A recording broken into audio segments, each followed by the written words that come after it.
Hi ಸ್ನೇಹಿತರೆ, ನಾವೆಲ್ಲರೂ ಒಟ್ಟಿಗೆ ಸ್ವಲ್ಪ ಚಾಟ್ ಮಾಡೋಣವಾ? ಇವತ್ತು ನಾನು ನಿಮಗಾಗಿ ಒಂದು ಸ್ಪೆಷಲ್ ವಿಷಯ ತಂದಿದ್ದೀನಿ. ಈ ಫೋಟೋದಲ್ಲಿರುವ ಸುಂದರವಾದ ಹುಡುಗಿಯನ್ನು ನೋಡಿ. ಅವಳ ಹೆಸರು ಅಂಜಲಿ ಮತ್ತು ಅವಳಿಗೆ 33 ವರ್ಷ ವಯಸ್ಸು. ಅವಳು ನಮ್ಮ ಹೈದರಾಬಾದ್ ನಲ್ಲೇ ವಾಸಿಸ್ತಾ ಇದ್ದಾಳೆ ಮತ್ತು ಅವಳು ತನ್ನ ಜೀವನದಲ್ಲಿ ಸ್ವಲ್ಪ ಕಷ್ಟಗಳನ್ನು ಎದುರಿಸಿದ್ದಾಳೆ. ಅವಳ ಮದುವೆಯಾದ ಸ್ವಲ್ಪ ದಿನಗಳಲ್ಲಿ ಅವಳ ಗಂಡ ದುರದೃಷ್ಟವಶಾತ್ ತೀರಿಕೊಂಡ್ರು. ಅಲ್ಲಿಂದ ಅವಳು ತನ್ನ ಅಪ್ಪ ಅಮ್ಮನ ಜೊತೆ ವಾಸಿಸ್ತಾ ಇದ್ದಾಳೆ. ಆದರೆ ಅವಳಿಗೆ ಒಂಟಿತನ ಕಾಡ್ತಾ ಇದೆ. ಅವಳಿಗೆ ಇನ್ನೂ ಮಕ್ಕಳಿಲ್ಲ ಮತ್ತು ಅವಳಿಗೆ ಒಬ್ಬ ಒಳ್ಳೆಯ ಸ್ನೇಹಿತ ಬೇಕು. ಅವಳನ್ನ ಚೆನ್ನಾಗಿ ನೋಡ್ಕೊಳ್ಳೋಕೆ ಒಬ್ಬ ಜೊತೆಗಾರ ಬೇಕು. ಅಂಜಲಿ 5'6" ಎತ್ತರ ಇದ್ದಾಳೆ ಮತ್ತು 59 ಕೆಜಿ ತೂಕ ಇದ್ದಾಳೆ. ಅವಳು ನೋಡೋಕೆ ತುಂಬಾ ಸುಂದರವಾಗಿದ್ದಾಳೆ ಮತ್ತು ತುಂಬಾ ಒಳ್ಳೆಯವಳು. ಅವಳು ಡಿಗ್ರಿ ಓದಿದ್ದಾಳೆ, ಹಾಗಾಗಿ ಒಂದು ಚಿಕ್ಕ ಪ್ರೈವೇಟ್ ಕೆಲಸ ಮಾಡ್ತಾ ಇದ್ದಾಳೆ. ಅವಳು ತನ್ನ ಖರ್ಚು ತಾನೇ ನೋಡ್ಕೋತಾಳೆ ಮತ್ತು ಅವಳ ಅಪ್ಪ ಅಮ್ಮನ ಮೇಲೆ ಅವಲಂಬಿತಳಾಗಿಲ್ಲ. ಈಗ ಮುಖ್ಯ ವಿಷಯಕ್ಕೆ ಬರೋಣ. ಅಂಜಲಿಗೆ ಲಿವಿಂಗ್ ರಿಲೇಶನ್ಶಿಪ್ ನಲ್ಲಿರಲು ಇಷ್ಟ ಇದೆ. ಅವಳು ಇದುವರೆಗೂ ಯಾವ ರಿಲೇಶನ್ಶಿಪ್ ನಲ್ಲಿಯೂ ಇರಲಿಲ್ಲ ಮತ್ತು ಅವಳನ್ನ ಚೆನ್ನಾಗಿ ನೋಡ್ಕೊಳ್ಳೋ ಒಬ್ಬ ಒಳ್ಳೆ ವ್ಯಕ್ತಿ ಬೇಕು.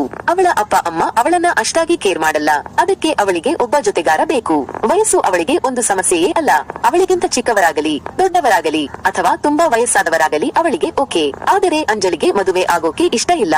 ಅವಳ ಜೊತೆ ರಿಲೇಶನ್ಶಿಪ್ ನಲ್ಲಿರಲು ನಿಮಗೆ ಆಸಕ್ತಿ ಇದ್ದರೆ ನೀವು ಇಲ್ಲಿ ಕೊಟ್ಟಿರುವ ಕಾಮೆಂಟ್ ಮೂಲಕ ಅವಳನ್ನ ಸಂಪರ್ಕಿಸಬಹುದು. ಅವಳು ನಿಮ್ಮ ಜೊತೆ ನೇರವಾಗಿ ಮಾತಾಡ್ತಾಳೆ ಮತ್ತು ನೀವು ಒಬ್ಬರನ್ನೊಬ್ಬರು ಚೆನ್ನಾಗಿ ಅರ್ಥ ಮಾಡ್ಕೋಬಹುದು. ಈ ಪ್ರಸ್ತಾಪ ನಿಮಗೆ ಇಷ್ಟ ಆಗಿಲ್ಲ ಅಂದರೆ ಚಿಂತೆ ಮಾಡಬೇಡಿ. ನಮ್ಮ ಚಾನೆಲ್ ನಲ್ಲಿ ಇನ್ನೂ ತುಂಬಾ ಪ್ರಸ್ತಾಪಗಳು ಇವೆ, ಅವಳನ್ನ ಒಮ್ಮೆ ನೋಡಿ. ಹಾಗೆ ನಮ್ಮನ್ನ ಸಪೋರ್ಟ್ ಮಾಡೋಕೆ ನಮ್ಮ ಚಾನೆಲ್ ಅನ್ನು ಸಬ್ಸ್ಕ್ರೈಬ್ ಮಾಡೋಕೆ ಮರೆಯಬೇಡಿ. ನೋಡಿದ್ದಕ್ಕೆ ಧನ್ಯವಾದಗಳು.